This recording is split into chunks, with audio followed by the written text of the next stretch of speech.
여러분 안녕하십니까. 수요일 경제 콘서트 시작하겠습니다. 12.3 계엄 수사의 칼날이 용산까지 왔습니다. 경찰이 대통령실 압수수색을 시도하고 있습니다. 내란죄 피의자 윤석열 대통령 강제 수사에 착수한 겁니다. 또 다른 핵심 피의자 김용현 전 국방장관은 구치소에서 극단적 선택을 시도했습니다. 이재희 기자가 취재했습니다.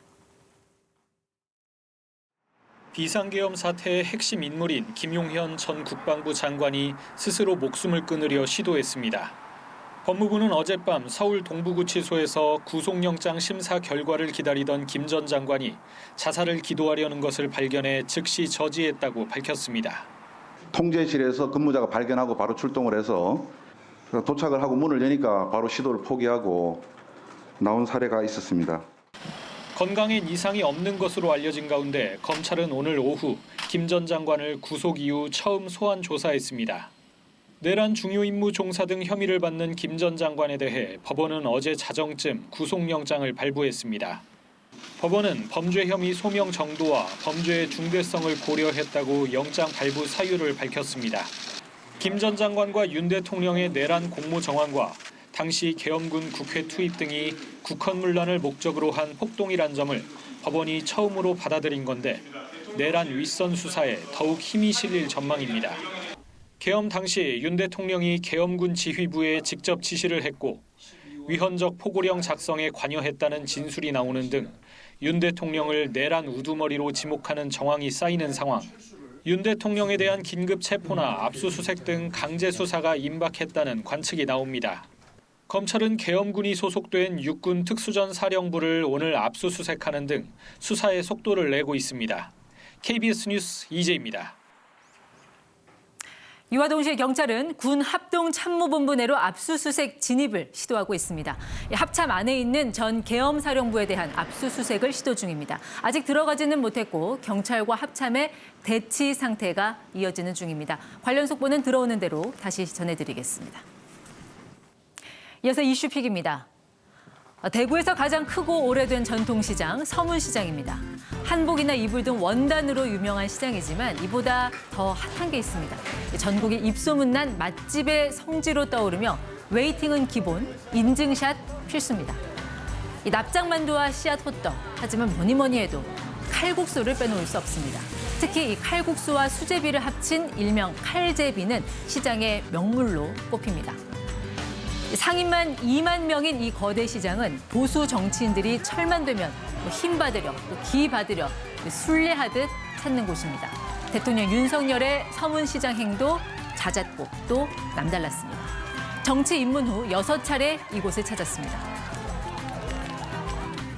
4월 서문시장을 방문한 이후 7달 만에 다시 이곳 대구에 왔습니다. 대구에 오니 힘이 납니다. 대선 직전, 당선 직후 가장 먼저 달려간 곳 서문시장이었습니다. 선거일 바로 전날 마지막 유세에서 서문시장에서 보내주신 뜨거운 지지와 함성 지금도 잊을 수 없습니다. 하지만 비상계엄 이후 시장에서는 대통령 흔적 지우기가 시작됐습니다. 칼국수를 먹었던 가게는 그의 사진과 친필 서명을 치웠고 검사 윤석열이 대구 근무 시절 자주 찾았던 중구의 한 국밥집에서도 사진이 사라졌습니다. 일명 윤석열 코골이 베개로 인기몰이를 했던 사진도 창고 속으로 사라졌습니다. 지난 7일 대구 동성로에서 열린 탄핵 집회엔 2만여 명이 참여했습니다. 싸늘해진 대구 민심의 현 주소입니다. 서문시장은 생활 뉴스보다 정치 뉴스에 더 많이 등장하곤 했습니다. 노태우 전 대통령은 직선제 개헌 직후인 1987년 이곳에 와서 보통 사람 노태우를 외쳤고 이명박, 박근혜 전 대통령도 중요한 정치적 고비 때마다 방문해 열렬한 지지를 확인했습니다. 손이 많으세요? 지난해 4월 서문시장 100주년 기념식에 윤 대통령은 김건희 여사와 나란히 참석해 이렇게 말했습니다. 다시 여러분을 뵈니 국정의 방향, 국정의 목표가 오직 국민이라는 초심을 다시 새기게 됩니다. 그때의 초심을 잃지 않았더라면 비상계엄의 후폭풍이 뒤덮인 지금 되돌릴 수 없는 후회로 남게 됐습니다. 지금까지 이슈픽이었습니다. 네, 이번 주 토요일입니다. 대통령 탄핵안 2차 표결이 실시됩니다. 찬반 시민 집회는 더욱 격해질 전망인데 대규모 인파가 예상되면서 전파가 끊기진 않을지 통신사들의 비상이 걸렸습니다. 김유대 기자가 취재했습니다. 서울 여의도 국회 앞 도로 곳곳에 통신사 이동 기지국이 배치됐습니다. 대규모 집회에 대비한 건데 지난 7일엔 이런 이동 기지국도 역부족이었습니다. 각 통신사 고객센터와 SNS 등에는 여의도 곳곳에서 전화나 인터넷 접속이 안 된다는 목소리가 이어졌습니다. 주최 측 추산 100만 명, 경찰 추산 15만 9천 명이 몰리다 보니 급증하는 접속량을 감당하지 못했던 겁니다. 집회가 주로 열렸던 광화문이 아닌 여의도에 대규모 인파가 몰리다 보니 데이터 수요 예측이 어려웠다는 분석도 나옵니다. 특히 집회 장면을 SNS나 개인 방송으로 공유하고 국회의 탄핵안 표결 상황을 실시간 동영상 플랫폼으로 확인하는 새로운 문화가 데이터 수요를 끌어올렸습니다. 지난 주말에는 사람들도 많이 모였고 동영상 시청 등 서비스 이용 패턴도 많이 달라져서 예상보다 많은 트래픽이 몰렸습니다. 이에 따라 통신사들은 이번 주말 2차 탄핵 집회에 대비한 비상 대응에 나섰습니다. 여의도 등의 이동기지국을 추가로 배치하고 통신망도 점검 중입니다. 찬반 집회 당일에는 현장 상황을 실시간으로 분석해 데이터 수요를 적절히 분산시켜 통신장애 가능성을 차단한다는 방침입니다. 다만 이런 대책에도 예상치 못한 일시적 통신장애 가능성은 배제할 수 없는 만큼 집회 참가자들의 대비도 필요해 보입니다. KBS 뉴스 김유대입니다. 이번 사태에 잠잠한 듯했던 북한이 입을 열었습니다. 지금 한국은 아비규환이라며 계엄 소식을 처음 보도하고 대남 비난도 다시 시작했습니다. 다만 시민들이 계엄군을 막아서는 모습은 쏙 뺐습니다. 최강호 기자입니다. 북한 주민들이 보는 노동당 기관지 노동신문입니다. 괴뢰 한국에서 비상계엄 사태로 사회적 동란이 확대되고 있다는 기사와 함께 사진 20여 장이 실렸습니다. 비상계엄 사태 약 일주일 만에 나온 첫 보도입니다. 북한 매체들은 통치위기, 탄핵위기에 처한 윤석열 대통령이 불의의 비상계엄령을 발표해 한국을 아비규환으로 만들었다고 비난했습니다. 비상계엄 발령부터 계엄 해제 요구안 가결, 이후 윤 대통령 탄핵 소추안이 발의됐다 무효화된 과정까지 상세히 소개하며 특히 여러 대의 헬기와 특전사 병력을 포함한 계엄군이 국회 봉쇄에 동원된 사실도 전했습니다. 그러면서 국제사회는 괴뢰 한국에서 벌어진 비상계엄 사태, 탄핵 소동에 대해 한국 사회의 취약성이 드러난 것으로 평가했다고 주장했습니다. 혼란스러운 남측의 모습을 부각해 김정은 정권의 정치적 안정성과 사회주의 체제의 우월성을 부각하려는 의도로 풀이됩니다. 대통령 탄핵을 촉구하는 대규모 집회 현장 사진도 실었는데 국회에 진입한 계엄군을 보좌진과 시민들이 막아선 모습은 보도하지 않았습니다. 공권력 자체가 완벽하게 이제 관철되는 것을 정치 문화로 갖고 있기 때문에 이제 그것이 시민 저항에 의해서 뭔가 거부되는 모습들을 공개하기는 상당히 부담스러울 가능성이 높다. 계엄과 관련해 국지전을 유발하려 했다는 주장도 일각에서 나오고 있는 만큼 북한도 당분간 남한 내 동향을 예의주시할 것으로 보입니다. KBS 뉴스 최강호입니다. 이번 계엄 사태는 정치 군인이란 오명을 싣기 위해 부단히 애쓴 군의 노력이 수포로 돌아가는 순간이기도 했습니다. 쏟아지는 비판에 요즘 군의 사기는 떨어질 대로 떨어진 상태입니다. 특전사들의 눈물, 신지혜 기자가 취재했습니다. 계엄 당일 움직인 병력은 약 1,200명. 이 가운데 900명 이상이 육군 특전사 소속이었습니다. 대테러 임무와 적 지휘부 제거를 포함한 침투, 인질 구출, 시설 폭파 등 특수작전을 위해 고도로 훈련된 정예 요원들. 정확한 임무도 모른 채 국회에 투입됐던 이들은 시민들과 충돌을 최소화하며 사태 악화를 막았지만 반란의 증거가 속속 드러나는 지금 계엄군의 오명을 쓰고 비난의 한가운데 있습니다. 제 부하가 가족을 데리고 식사를 하러 가는데 주민이 그 딸한테 반란꾼 자식들아 꺼져라라고 하면서 욕을 해서 그 딸이 집으로 들어갔다고 합니다.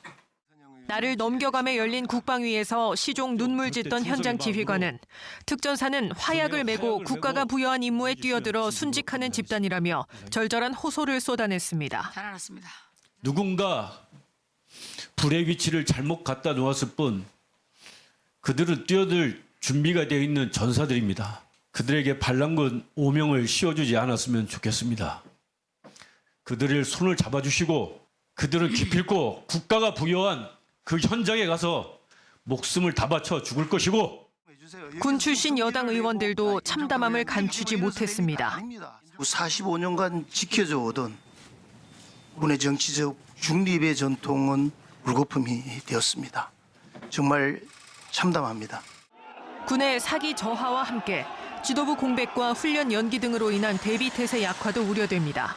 비밀성을 유지해야 하는 부대들의 정보가 과도하게 공개되는 점도 우려를 낳고 있습니다. 계엄 사령관을 맡았던 박안수 육군참모총장은 합참 내 군 기밀 시설을 설명하다 국방 차관에게 제지당하기도 했습니다. KBS 뉴스 신재입니다. 다음 소식입니다. 전국 철도 노조가 일주일 만에 파업을 철회하고 현장에 복귀합니다. 복귀 시간은 잠시 후인 저녁 7시입니다. 한국철도공사와 철도 노조 간 임금 단체 협약 협상이 타결되면서 열차 운행도 차츰 정상화될 예정입니다. 이어서 경제 핫클립입니다. 2017년 탄핵 국면 땐 촛불과 민중가요가 광장을 뒤덮었었죠. 지금은 아이돌 응원봉과 K-팝입니다. 이런 변화의 중심엔 2030 젊은 세대가 있습니다. 경제 핫클립 김준범 기자가 준비했습니다.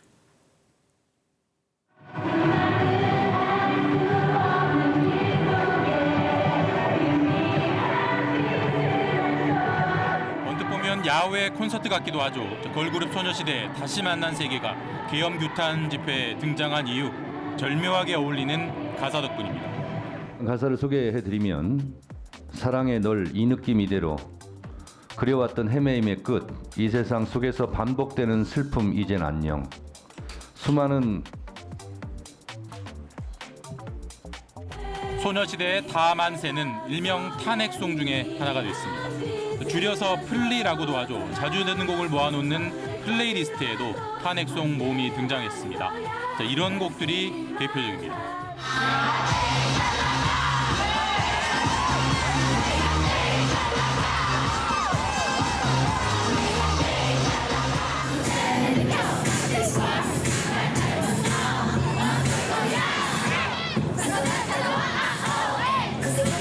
콘서트에 갈 때 플레이리스트로 미리 예습하는 게 습관이 된 2030들은 집회 준비도 그렇게 하고 있습니다. 임을 위한 행진곡 같은 그들에게 낯선 민중가요 목록도 만들어 공유합니다. 아이돌 공연을 실시간으로 함께 보던 팬들이 이제는 국회 중계방송을 보며 실시간 토론을 합니다. 아이돌 응원봉은 이제 집회 필수템 수준. 세븐틴 사랑해, 세븐틴 짱. 네, 이렇게 20, 30대 여성들이 시위의 주체가 되는 일들은 많이 집중해 주셨으면 좋겠어요. 집회를 준비하는 국회의원들도 너도 나도 응원봉을 준비하고 있습니다. 응원봉을 포함한 일명 민주주의 굿즈는 품절 속출 중입니다. 민주주의 수호 에디션이라는 말도 등장했습니다. 자, 이건 뭘까요? 지난 7일 탄핵 표기를 불참한 의원 105명 전원을 인쇄한 한 신문사의 일면. 2030들의 구매 행렬이 줄을 이어 발행, 재발행, 재발행까지 하고 있습니다. 정치적 발언은 금기시해오던 연예계도 바뀌고 있습니다. 집회에 참여 팬들에게 응원 메시지를 공개적으로 보냅니다. 국회 근처 카페나 음식점엔 선결제가 계속 몰려옵니다. 커피 100잔, 김밥 100줄, 버거 세트 40개. 사정상 집회에는 못 가지만 참가자들을 응원하는 마음입니다. 네, 어제 저희 막 컵도 빌리고 원두도 막 여기저기 전화해서 빌릴 만큼 너무 많이 들어와가지고 많이 나갔어요. 위헌 행위도 개입치 않고 저지르는 윤석열 대통령이 바로 반국가 세력이자 내란 수괴입니다. 윤석열은 비상계엄 명령에 책임지고 퇴진하십시오. 국민의 일상에 총을 겨눈 대통령 따위 필요 없습니다. 대학가도 뜨겁습니다. 학생총회, 시국선언, 대자보가 잇따릅니다. 대학생들은 집회 안쪽에서 시험 공부를 하기도 하고 한 교수는 일상의 평화가 위태로운 시기에 책상 앞에 앉아 정해진 답안을 작성하는 건 괴이하다며 시험을 취소하기도 했습니다. 이 생소한 집회 문화의 중심엔 모두 2030이 있습니다. 자, 거기에 담긴 메시지는 한마디로 이런 걸 겁니다.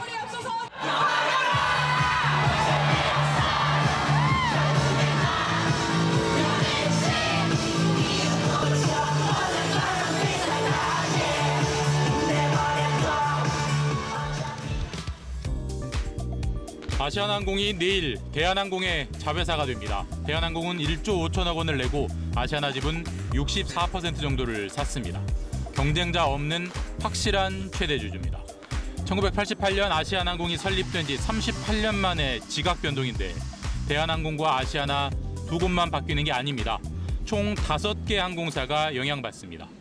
대한항공과 아시아나는 2년 뒤 통합 대한항공으로 양쪽 계열의 저비용 항공사들도 통합 진에어로 합쳐집니다. 대한과 아시아나 투톱에다 저비용 항공사 8곳이던 항공업계가 이제는 대한 원톱에 저비용 항공사 6곳으로 재편됩니다. 자, 이런 변화 소비자에겐 좋을까요, 안 좋을까요? 최대 현안 항공 마일리지입니다. 마일리지는 항공사 입장에선 빚, 즉 회계상 부채입니다. 앞으로 고객들이 쓸 마일리지는 대한항공은 대략 2조 5,200억 원어치, 아시아나는 9,700억여 원어치, 합치면 3조 5천억 원이 넘습니다. 대한항공이 가장 돈을 잘 벌었던 해가 2022년인데 이때 연간 2조 8천억여 원을 벌었습니다. 두 회사 마일리지를 합치면 한 해 벌이보다 많다는 얘기입니다. 당연히 대한항공 입장에선 아시아나 마일리지를 최대한 깎아서 통합하고 싶을 겁니다. 두 항공사 마일리지를 합칠 때 이렇게 해라 저렇게 해라 법으로 정해져 있다면 고민할 게 없겠지만 그런 규정은 없습니다. 자, 그럼 어떻게 하느냐? 대한항공이 6달 안에 통합 방침을 결정해 제출하면 공정거래위원회가 적정한지를 심사하는 구조입니다. 앞으로 6달 안에 결판이 난다는 얘기입니다. 가장 핵심은 통합 비율, 1대1 통합이냐 아니냐입니다. 1대1 통합을 택하면 단순해집니다. 아시아나 1마일이 대한항공 1마일로 전환됩니다. 2008년 미국 델타항공이 노스웨스트 항공을 합칠 때 이랬습니다. 신용카드사가 항공사 마일리지를 적립해줄 때 아시아나 마일리지의 가치를 더 낮게 잡고 있습니다. 이런 점을 감안하면 1대1 통합은 아시아나 고객에겐 이득입니다. 동시에 대한항공은 그만큼 손해입니다.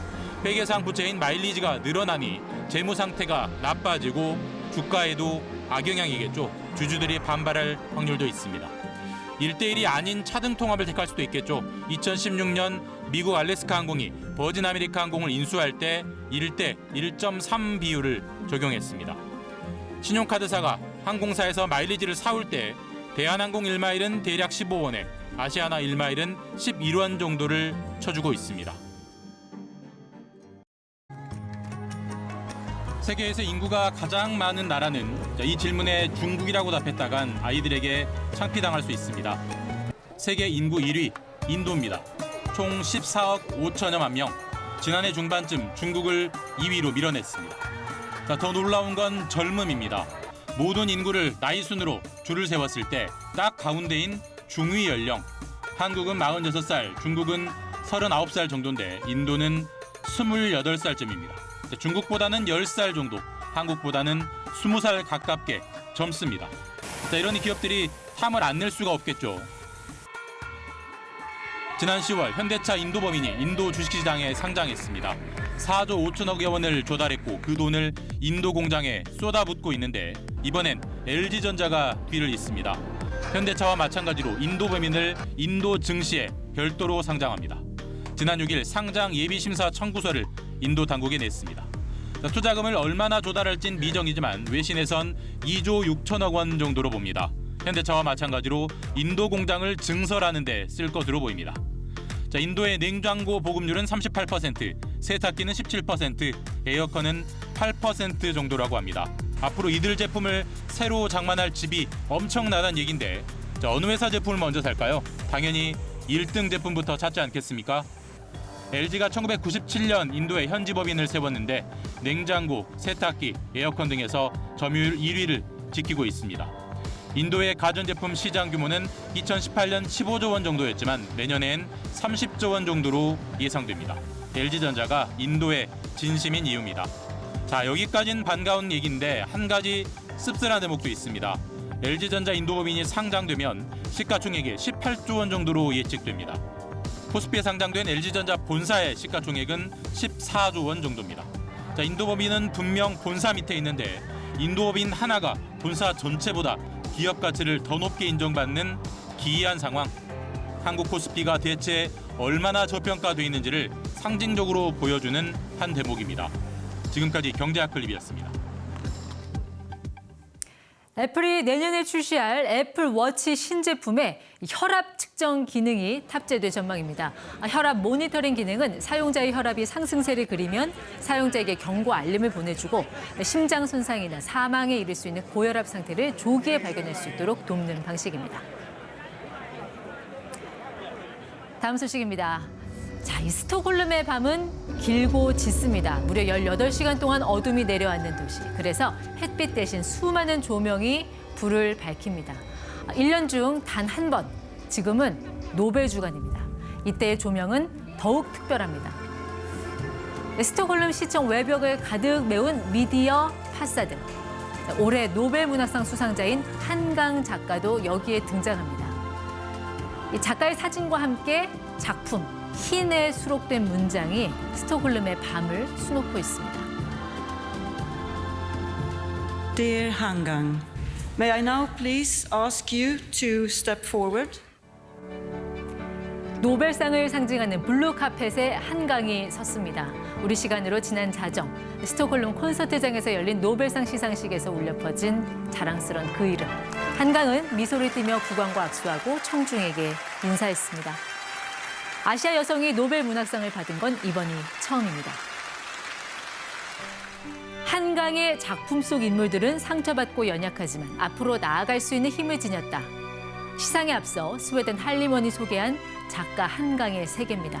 그 말처럼 한강은 고단한 이들의 삶을 살피며 글을 쓰기 시작했고 국가의 폭력으로 얼룩진 현대사의 그늘 곳곳에 남겨진 발자취를 따라 마침내 이 답에 도달했습니다.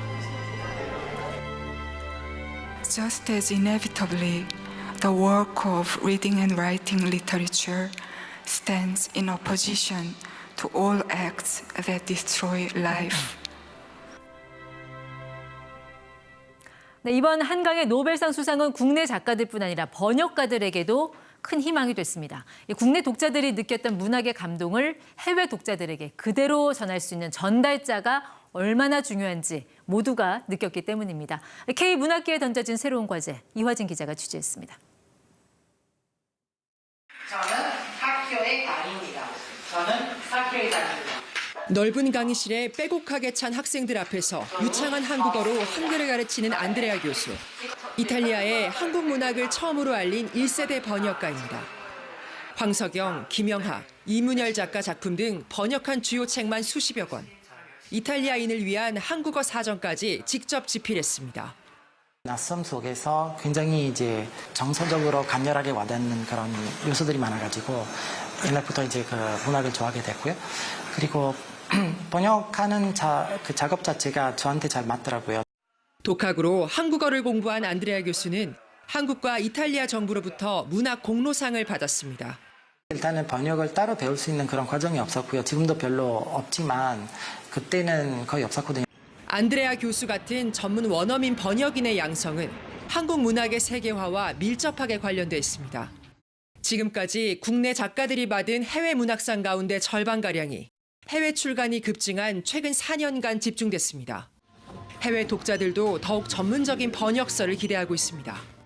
In seguito alla vittoria del premio Nobel per la letteratura da parte di Hangang c'è stato un vero e proprio boom nella lettura dei suoi libri, al punto che quando sono andata io in libreria erano sold out. Importante apprendere la lingua di un popolo per capirlo fino in fondo. 최근 한류 열풍으로 인해 K-팝과 웹소설 등 번역의 범주 또한 점점 커지고 있습니다.